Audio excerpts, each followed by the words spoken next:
You're listening to Miscast Commentary. Hey everybody, welcome to Miscast Commentary. I am Joe Finley.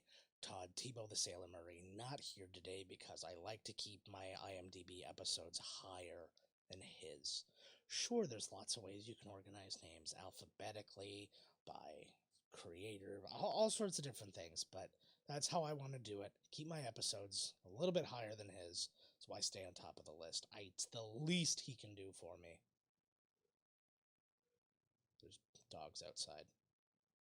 See, ever since right here at the Four Seasons, Total Landscaping became the mecca for all press conferences, we've got the security dogs out to make sure that everybody's safe, from accusations, with baseless accusations. I don't want to get political right now. I'm not in the mood. But just because I've been on Twitter and it's fucking depressing. It's just too much. Guys, stop. Anyways, that was a long way of just saying, go check us out on IMDb. And I apologize to everybody who's listening to this podcast who's like, what is he talking about with the total landscape? Go on our YouTube.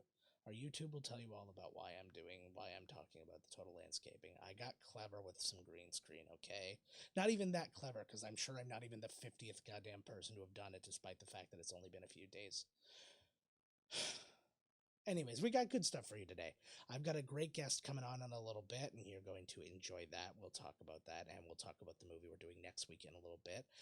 Just a little bit of housekeeping. I wanted to talk about probably the big one for movies right now. Johnny Depp is out in Fantastic Beasts, leaving everybody in a little bit of a lurch because that is a not too insignificant role.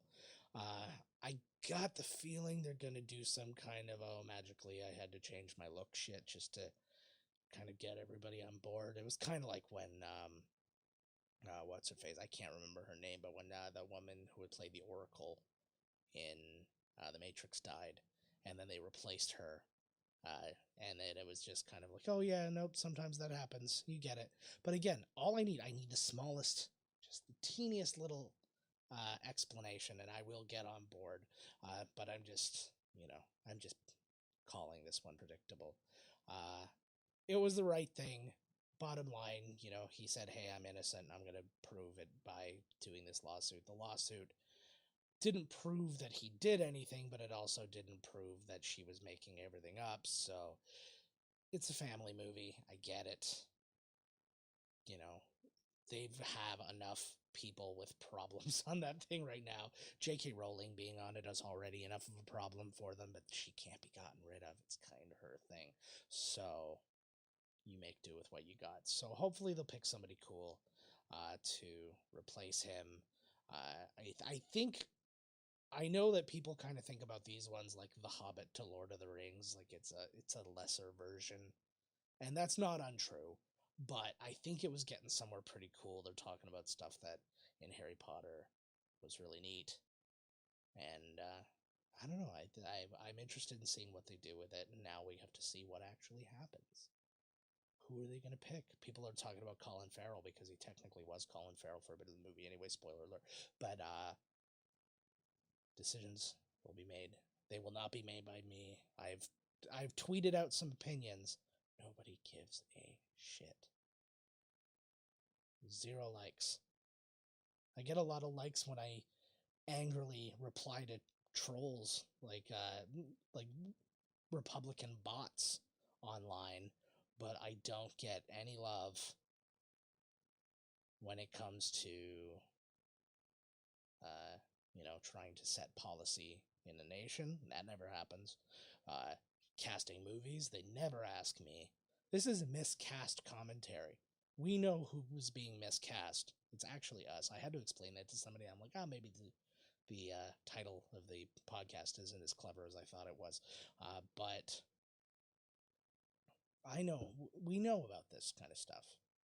It's all we know. Okay? I was smart enough to know it's okay to have a black stormtrooper because I'm not a monster. and he was good. Say what you will about the movies. I enjoyed the movies. You didn't have to. Nobody's making you. Who am I talking to right now? This can't be enjoyable. This isn't enjoyable for me. Is this enjoyable for you? I feel like I'm really blowing it for our guest. Let's just get right to our guest today, okay? Because he is very funny. He's a great guy.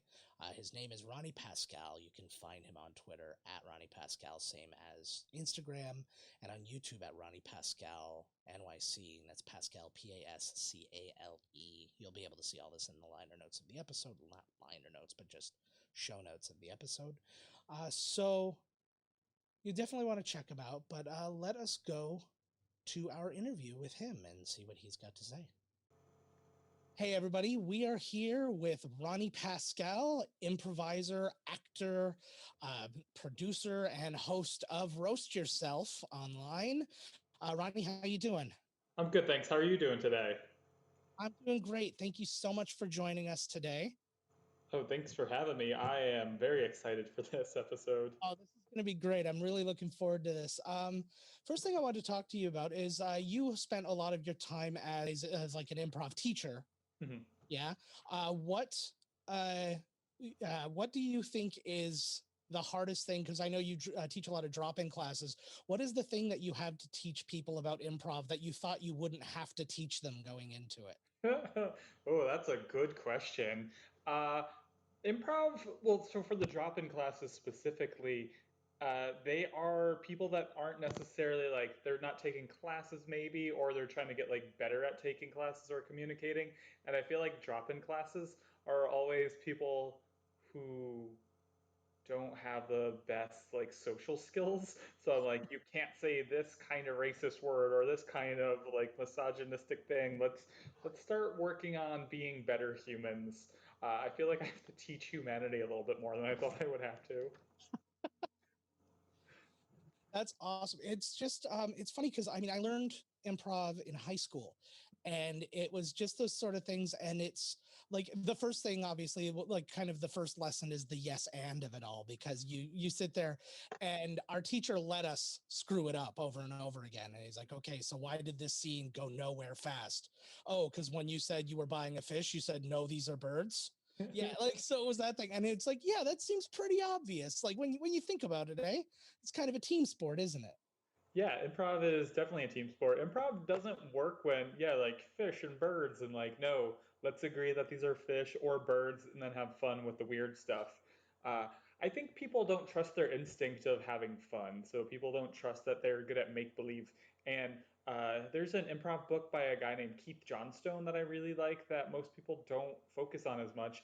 And Johnstone's big thing, his philosophy is like focus on like children are really good at make believe, right? Like 2-year-olds, 3-year-olds, 4-year-olds, they're really good at making stuff up.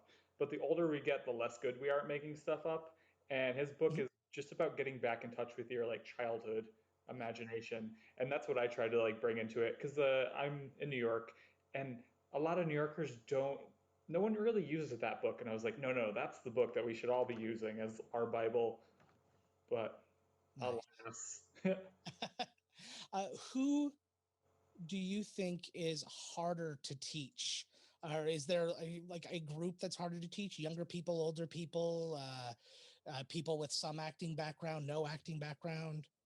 The easiest that I've ever taught was a group of high school kids. Uh, it was an all boys high school somewhere in the city. I was like, I realized I almost said like what school it was. And I'm like, no, we probably shouldn't do that. But yeah, high school boys felt like they were like really in it just to have fun. They didn't care about like whatever.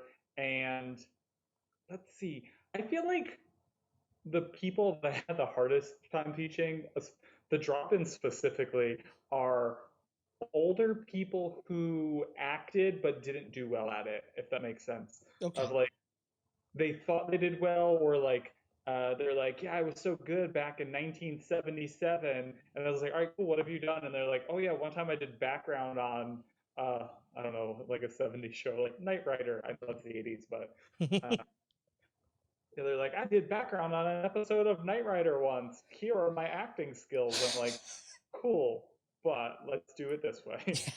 You can only react to a talking car so many ways. I know. I mean, talking cars are the coolest, though. Yeah, you spent time at the uh, People's Improv Theater in New York, and you produced a lot of festivals there. I was reading about you. What goes into putting together a festival like that? Like comedy festivals in general, but then you've got improv festivals, sketch festivals, and like what goes into finding all these groups and organizing it and all that? Oh, a lot of spreadsheets. Yeah, so I was the associate artistic director at the Pit. So the Pit has 3 stages, and there was generally 4 or 5 shows a night per stage. So there was between 12 and 15 shows a night, and it was just me and one other person booking it all. And so it was just making a lot of friends, a lot of connections with a lot of improv groups, a lot of stand-ups, a lot of sketch groups, and then seeing like what's good, what's not. And then for festival time, uh, to it, and then you would just be like, "Oh yeah, they did really well. We like them. They're like Friday at 8 o'clock in like the prime time slot. Like, oh, we kind of like this group. They're not great yet, but we want to give them some confidence. Let's put them like Sunday at like 5 o'clock or 6 o'clock or whatever." And it's watching a lot of hard to watch YouTube videos uh, of like, "Why did you think this was good to send me?" I feel like anyone listening to this is like, wow, that guy sounds like such an elitist, and I am. I am an elitist. Well, I mean, when you've got the power, right? Yeah. Use it. I stepped away from the power though in 2017 Yeah. from the Pit because I did associate artistic director for 2.5 years. Mhm. Burnt out, so I was just like, all right, what's next? And then what I realized that I like doing better is producing my own stuff. So I've Roast Yourself on YouTube, Yeah. and I've done some other things. And those give me infinitely more pleasure because I have more creative control Mhm. and way less stress because I'm not worried about like different egos going on behind the scenes. For sure. One of those things too that I saw that you had produced was Unauthorized, the musical. It was a Mm-hmm. little earlier on. What kind of movies did you cover in that? Because I was reading about it, but I didn't see what movies. Ooh. Unauthorized was actually what like catapulted my entire life and career. Uh, Long story short, my 2 best friends. So this is before I was associate artist director. I was just front of house manager at the Pit at that point. Okay. So I was basically just in charge of like making sure the interns were sweeping and mopping and checking tickets. Uh, and then my 2 best friends were the bartenders. They were musical theater guys, and uh, and they also lived next door to me. I was living in New Jersey at the time, and they lived right next door. And my shift would end at like midnight. Their shift would end at like 3 or 4 in the morning. So I would get drunk and hang out with them, and then they would drive me home afterwards. One drunken night, I was like, "We should make a Back to the Future musical." I have no idea where that idea came from. I think I just like pulled it out of my butt, said it out loud. They were like, "Great idea," and I was like, "Okay, cool." And then the next day, they're like, "Did you mean what you said last night?" And I was like, "What are you talking about?" Uh-oh, what I say? And they're like, "Let's do a Back to the Future musical." And I was like, "Cool." So yeah, I produced that, and because that did well, the Pit took me on. Uh, yeah, we did Back to the Future that did really well, and then we ended up selling it to a theater in Australia. Yeah. Our number 2 was Ghostbusters. No, sorry, Ghostbusters was 3. Number 2 was Steel Magnolias as a full musical. That's amazing. So we did Ghostbusters, Steel Magnolias, Back to the Future, Hunger Games, and Nightmare on Elm Street. Those are, oh my God, those are fantastic. I love Yeah, that. our Nightmare on Elm Street was so good. I love the idea of that. Like just instantly when I was reading, that just bounced right off of me. I'm like, oh my God, that sounds hilarious. Yeah, it was just a dumb, drunken idea that somehow sold a lot of tickets. That's kind of what this whole podcast was. It wasn't drunken, but it was very late night. Like it was almost a booty call of ideas. It's like, you up? Let's make a podcast. Yeah, those are the best ones. Like Roast Yourself, my YouTube Mhm. show was a dumb idea one day. Like I saw an old picture of me, I roasted it, and then I thought to myself, "Wow, I just roasted myself." And then I was like, "Let's do that as a show." That's awesome. And that was the next question I was going to ask, is where the idea came from. But what do we think it is? Because I was trying to get the stuff together in time, but I couldn't. I was going to roast myself on here, but I couldn't get my teeny tiny little pictures from my yearbook in time. Needless to say, I look like the world's youngest sex offender. But but yeah, it's what is it about our younger selves that we find so roastable? Like everybody looks back at their old selves and just like and instantly can dig into that kid in a way that borders the bullying. Yeah, there's Facebook was like 10 years ago. You said this. Remember, like the Facebook memories. Yeah. The memory that day was, I'm so bored. I wrote 10 years ago to that day, I'm so bored. And then an hour later wrote, still bored. And I screenshotted it and recently screenshotted it because Facebook was like, 10 years ago, you were so bored. And then I posted it on Instagram and I was like, wow, to Ronny, what year is it? 2010, Ronny wants you to know how bored he is right now. And so, yeah, there was this like, so I started doing the show, and then comedians come on, they give me an embarrassing picture, and then they roast themselves. And I noticed that the embarrassing pictures are always like teenage years, or the only ones that like fall outside of teenage years are like if they were like John Benet Ramsey type like pageant girls. Oh my God. Yeah, like, and then like more they're roasting their moms when those are the pictures, but generally there's some awkwardness that happens between like 10 or 11 to like 15, 16. Like we have acne, we have our bodies are going through weird shit, right? So we have like crazy acne, we have crazy hair, we have terrible fashion sense. Oh my God. Yeah. So I feel like those are the best ones, are when people go like between like 10 and 16. That's for sure. It was funny watching the people and you see too, because you've got people of different ages. So when they were those ages vary, which means the different attire, the different haircuts and stuff is just kind of all over the place. And it's just, I mean, I was very simple when it came to everything. I had very short, fine hair. I couldn't do crazy stuff. I couldn't grow a rat tail. I couldn't do all this, but to see big, thick, like lion mane mullets and like all these different things is just awesome to see.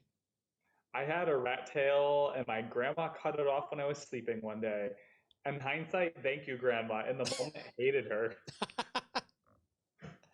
That's awesome. So the reason that we are here today is we have a movie selected that we're going to discuss. And when we were discussing, you brought the movie forth to me, and it was Con Air. So why did we pick this movie? Okay. I picked Con Air because what year was I born? I was born in 1985. I got my first computer in 1996 when I was 11 years old and got the internet. I got America Online. So AIM isn't even out yet. And I think first night I found out that you could go into chat rooms based on locations, right? And I'm from Connecticut. I found a chat room like Connecticut Kids or something like that. And I met a girl really quick, and she was the same age as me. I think she's a year younger. So I was 11, she was 10. Surprisingly, there was no weirdness there. Like, thank God. We said sex offender before. I was like, am I allowed to say that? No sex offender, even though I was like, maybe this is that. But I don't think that was in my brain at that point. So we like chatted for like 6 months, and then one day both of us were like, hey, we should meet up. And both of our moms are like, not if we can't go. So the four of us and my brother, so the five of us, went to go see a midday matinee of Con Air for my very first date.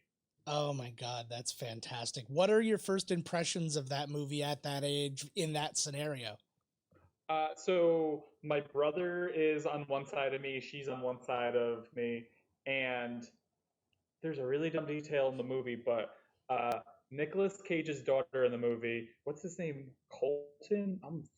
Man, I forgot what his name was, and I wrote it down somewhere.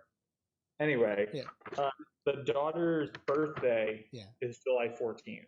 That's my brother's birthday. And when I'm like sitting there nervous and trying not to pay attention to her or anything else, my brother's like, my birthday's July 14th. My brother's like whispering at her, and I was just like, this is my date. Leave me alone. Go sit over there. And my brother wouldn't go away. My first, I was nervous. My first impression was nervous. I don't even remember the beginning of the movie until I rewatched it. I was like, oh, that's why he's in jail. All right, Ronnie, I don't want to keep you too much longer. Thank you so much for doing the episode. Can you let everybody know where they can find you on social media and all that? Sure. Thank you for having me. This was a blast. Social media, it's just Ronny Pascale on everything. Instagram, Facebook. Don't Facebook friend me. I don't like that. I mean, you can, but not everyone else can. Instagram, Twitter. And then for some weird reason, YouTube wouldn't let me just use my name. So it's Ronny Pascale NYC. Because they're like, there's more than one Ronny Pascale. You can't be greedy. How dare you? They're like, you need to be more specific in who you are. Awesome. And Roast Yerself drops on Saturdays, am I correct? Saturdays, yes. Saturdays, 10 p.m. Eastern time. And then we're going to take a break for December. I might do the first week of December. I haven't decided. That's the perk of not running a theater, just doing it on my own schedule. Yeah, it's weekly. But also, if you go on my YouTube, there's every episode that's ever happened. So I think we're at like 25 now. I lost count. I think it's 25. All right, so everybody make sure to go and check out Ronny Pascale NYC. Don't forget the NYC for the for YouTube, and make sure to check those episodes out. Ronny, thank you so much for joining us. It was a blast. All right, that was my talk with Ronny Pascale, and thank him again so much for coming and talking with us and picking a fun movie. We are doing Con Air. We have talked about this one for a while now. Let us go and listen to this trailer.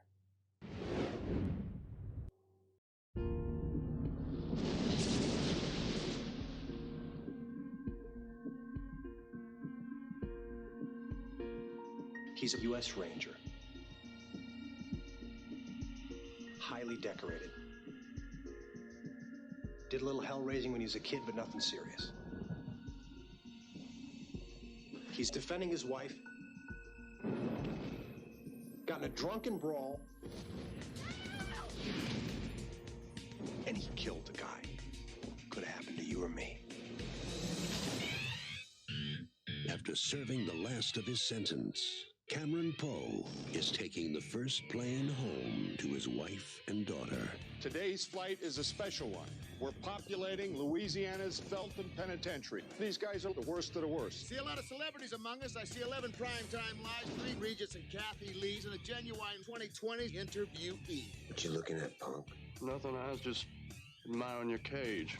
But one wrong flight Stewardess, what's the in-flight movie today? can ruin your whole day. What happened? We caught the plane, man! Welcome to Con Air. Jailbird 1, you are not cleared for takeoff. And nobody on this aircraft gives a flying.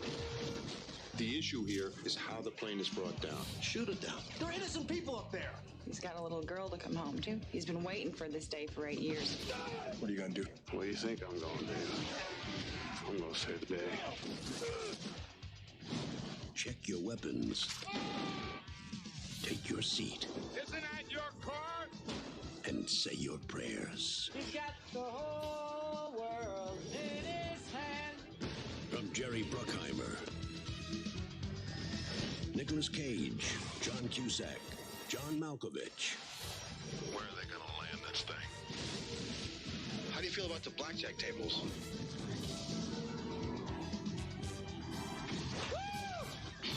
Buckle up.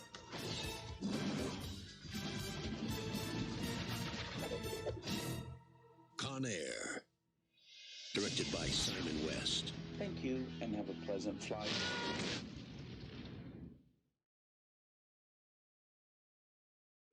Oh, man. So many questions about that, but just my instant reaction is the movie trailer voice guy. It's been so long, and I love listening to that.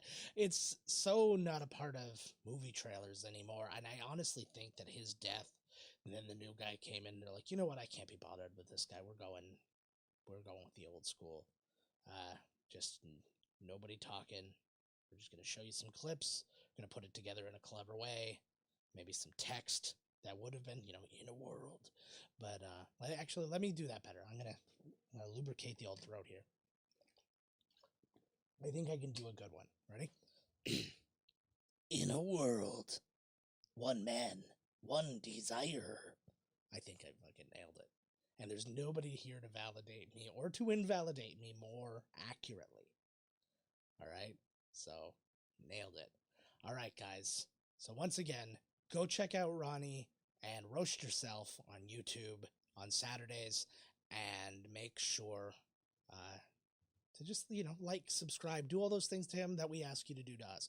And then make sure you're still doing that to us. If you haven't done it yet, you owe it to yourself. You owe nothing to me.